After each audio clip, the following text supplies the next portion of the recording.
तो ये enough sign है आपके लिए कि आपको गिव अप कर देना। थोड़ी सी भी आपको उम्मीद नहीं नजर आ रही है तो ये भी साइकोलॉजिस्ट के लिए एक साइन हो। फिर आपको कंफर्म ये हो जाएगा कि चूंकि अब मैं अल्लाह से मशवरा कर चुका हूँ और अब चीज़ मुश्किल हो रही है। तो सबसे पहले जो क्वेश्चन मेरे पास है इस वक्त बहुत ज़रूरी क्वेश्चन है, बहुत से लोगों का सवाल है और वो क्वेश्चन ये है कि when to know when to give up. कब पता लगेगा कि हम गिव अप करें, हम दुआएं करी जा रहे हैं, किए जा रहे हैं। जैसे कि कोट है ना कि never ever ever ever give up. तो कब पता लगेगा कि हम कब गिव अप करें? बड़ा अच्छा सवाल है, बड़ा वैलिड सवाल है। देखें, इसमें मैं दोनों पर्सपेक्टिव आपको दूंगा, साइकोलॉजिकल भी और इंशाल्लाह रिलीजन से भी। जहाँ तक साइकोलॉजी से जो पर्सपेक्टिव है तो एक बड़ी अच्छी रिसर्च है साइकोलॉजिस्ट की कि अगर आपको ये 5 रीजंस नज़र आती हैं एक चीज़ के लिए, आप लगे हुए हैं, बहुत देर से लगे हुए हैं और आपको ये 5 चीज़ें नज़र आ रही हैं कि उनका आउटकम ये है, उस चीज़ के पीछे भागने का आउटकम ये है, तो ये इनफ साइन है आपके लिए कि आपको गिव अप कर देना चाहिए। अब इंसान बहुत सी चीज़ों के लिए जो है वो कोशिश कर रहा होता है, कभी किसी रिलेशन के लिए, कभी किसी को पाने के लिए, कभी जो है वो कोई जॉब ढूंढने के लिए, कभी कोई कैरियर एस्टेब्लिश करने के लिए, या कभी कोई चीज़ हासिल करने के लिए। It could be anything.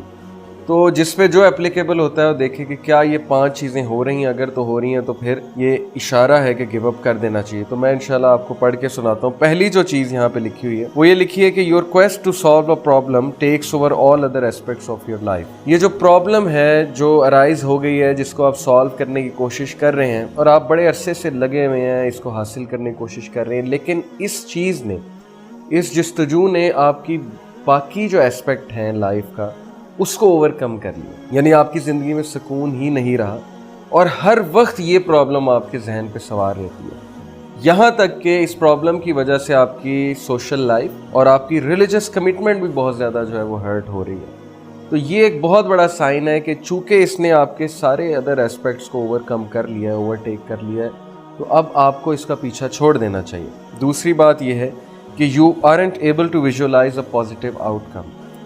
आप अपने आप को एक कमरे में बंद कीजिए और इमेजिन कीजिए कि क्या इसका पॉजिटिव आउटकम आ रहा है। Ask yourself tough questions. Okay, हर एंगल से विजुअलाइज करें, हर एंगल से देखें और सोचिए क्या इसका कोई पॉजिटिव आउटकम आ रहा है। क्या आप विजुअलाइज कर सकते हैं इसका पॉजिटिव आउटकम?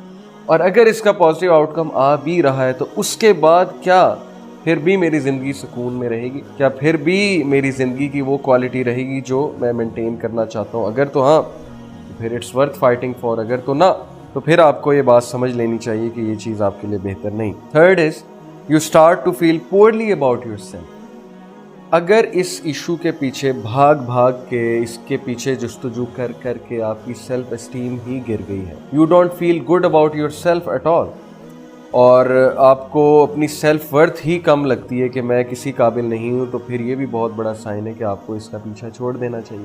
मैं आपको मिसाल दूंगा कि बहुत से केसेस में आप एक ऐसी कॉज को फॉलो कर रहे होते हैं, जैसे प्रॉफिट सल्लल्लाहु अलैहि वसल्लम एक सोशल रेवोल्यूशन लाए, एक कॉज को फॉलो किया, उससे जाहिर है उनकी ज़ात को नुकसान इस तरह पहुँचा कि लोगों ने